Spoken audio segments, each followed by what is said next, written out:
తాకట్లో ఉన్న మీ బంగారాన్ని విడిపించి ఆ రోజు ఆన్లైన్ రేటుకి కొంటాం. Sharma gold company.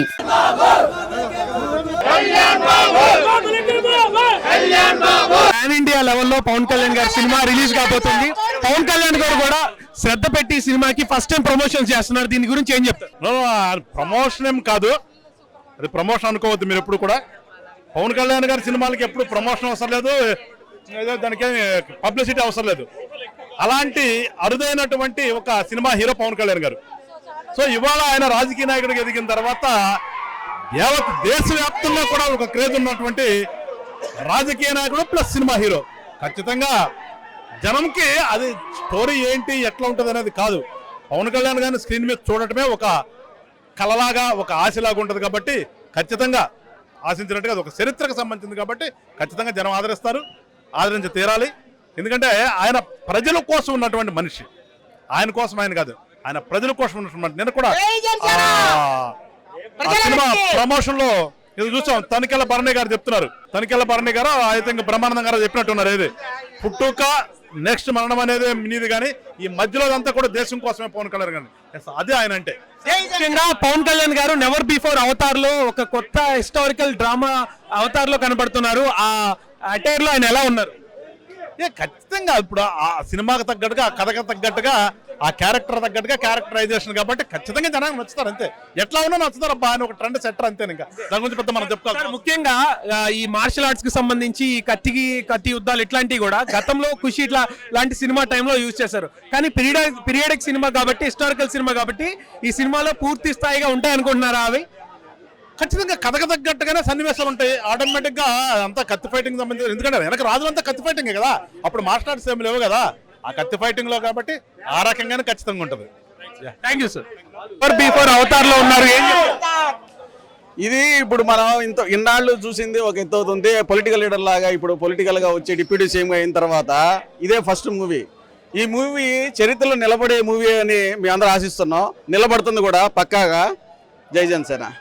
First time promotions కి వచ్చి ఎందుకు వచ్చారంటే, నేను నా వల్ల నిర్మాతలు నష్టపోకూడదు, గతంలో నష్టపోయారు అని చెప్పి రావడం జరిగింది. దానికి ఏమని చెప్తారు? గతంలో కూడా చాలా సినిమాలు కొద్దిగా ఆశాజనకంగా లేకపోయినా సరే ప్రొడ్యూసర్కి కానీ డిస్ట్రిబ్యూటర్లకు కానీ వాళ్ళకి లాస్ అవుతుందని చెప్పి రెమ్యునరేషన్ తిరిగి ఇచ్చిన సందర్భాలు చాలా ఉన్నాయి.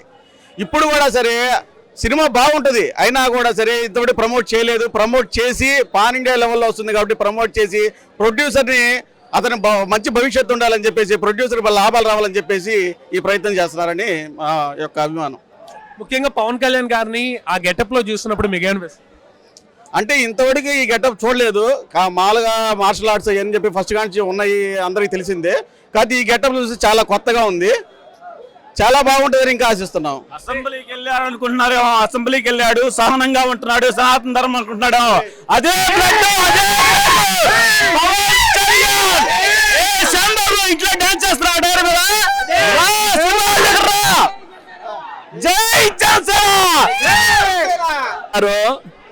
ఈ రోజు ఈ సినిమా రిలీజ్ అవుతుంది, అరేరేమల్లో రిలీజ్ అవుతుందంటే ప్రతి ఒక్క ఆంధ్ర రాష్ట్రంలో ఉన్నటువంటి ప్రతి ఒక్క ప్రేక్షకుడు కూడా ఎంతో ఆనందంతో ఉరకలేస్తున్నారు. ఎప్పుడు చూద్దామా వీరమల్లు చెప్తే వినాలా, అంటే వీరమల్లు చెప్తే అవ్వాలి. వీరమల్లు చెబితే ట్రెండ్ ఫాలో అన్నట్టు ఇప్పుడు ప్రజెంట్ ఇంత ముందు గబ్బర్ సింగ్ అలా అయితే ఉందో అలానే వీరమల్లు అనేది కూడా ఒక స్లోగన్ అలా జనాల్లోకి వెళ్ళిపోతా ఉంది. ట్రెండ్ సెట్ చేస్తారు. జై జనసేన. ప్రపంచవ్యాప్తంగా ఈరోజు పండుగ వాతావరణం కనిపిస్తుంది. ఇది పవన్ కళ్యాణ్ గారి అభిమానులే కాదు, పవన్ కళ్యాణ్ గారి భక్తులు అందరూ. కాబట్టి హరిహర వీరమల్లు చెప్తే వినాలి. ప్రతి ఒక్కరికి ఈరోజు ప్రతి ఇంట్లో కూడా ఎప్పుడెప్పుడో ప్రపంచవ్యాప్తంగా ఎదురు చూస్తున్నటువంటి సినిమా హరిహర వీరమల్లు. జై జనసేన, జై పవన్ కళ్యాణ్. ఏం లేకుండా ఏదైతే చూపించుకొస్తున్నారో దాన్ని బ్రహ్మాండంగా చూపించారు. Super, excellent cinema, excellent picture, excellent best picture అనమాట పవన్ కళ్యాణ్. సెకండ్ హాఫ్ అయితే అసలు అదిరిపోయింది, ప్రతి సీన్ కూడా గూస్ బంప్స్, ఎక్సలెంట్. పవన్ కళ్యాణ్కి ఒక క్లైమాక్స్లో నిజంగా సూపర్ హిట్. రికార్డులు బద్దలు కొట్టింది మాస్ మూవీ అన్న ఎంతవరకు ఎవడు తీయలేడు నెక్స్ట్ రికార్డు మహోదయ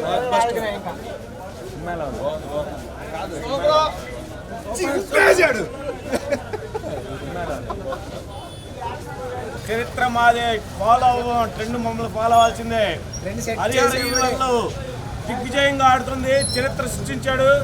ఆంధ్రప్రదేశ్ రాష్ట్ర ఉప ముఖ్యమంత్రులు ఈ రాష్ట్రంలో రాజకీయమైన మా చుట్టే తిరిగితే, సినీ చిత్రమైన మా చుట్టే తిరిగితే, మెగా కుటుంబం అంటే ఈ రాష్ట్రంలోనే ప్రతి ఒక్కళ్ళు మా చుట్టూ తిరగాల్సిందే. సినిమా విజయవంతంగా ప్రదర్శించబడుతుంది. సంబరాల రాంబాబు ఇంట్లో డాన్స్ చేసుకుంటా ఉంటాడు. దయచేసి రేపొద్దున ఈ డాన్స్ కోసం మేము వెయిట్ చేస్తూ ఉంటాం. Okay Shyam Babu, good night. Rambabu గారు వినాలి, హరిహర వీరమల్లు మాట చెప్తే వినాలి. గుర్తు పెట్టుకోండి, వైసీపీ నాయకులైనా ఎవరైనా హరిహర మాట చెప్తే వినాలి, తప్పకుండా వినాలి. జై జనసేన, వద్దిలాలి కళ్యాణ్ బాబు గారి నాయకత్వం. సనాతన ధర్మం అంటే ఏంటో, హిందూ పరిరక్షణ ఎలా కాపాడుకోవాలో రాజ్యాన్ని వెళ్ళిన రాజుకు మాత్రమే తెలుసు. ఈ దేశమే తన కలిసి చూస్తున్నప్పుడు ఈ దేశం తన్నే చూడాలనే ఒక ఉద్దేశంతో ఒక చారిత్రాత్మక సినిమాని తీసి ఈ ఆంధ్ర రాష్ట్ర ప్రజలకు హిందూ ధర్మం ఎంత పవిత్రమైందో తెలియజెప్పుతూ దిగ్విజయంగా ప్రదర్శించబడుతుంది. ఎంతో మంది కుయుక్తులు పని ఈ సినిమాను ఆపాలని చూశారు. వాళ్ళందరికీ ఒక్కటే విజయంతో సమాధానం చెప్పడం జరిగింది. జై జనసేన, జై పవన్ కళ్యాణ్. ఈ సినిమాకి మనం ఎంత పెట్టి చూసామనేది కాకుండా ఈ సినిమాకు పెట్టిన డబ్బులు ఆయన మళ్ళా పేద ప్రజలకు ఖర్చు పెడతారు కాబట్టి మనం ఈ పిక్చర్ హిట్ అయిన సందర్భంగా అందరికీ శుభాకాంక్షలు తెలియజేస్తున్నాం. జై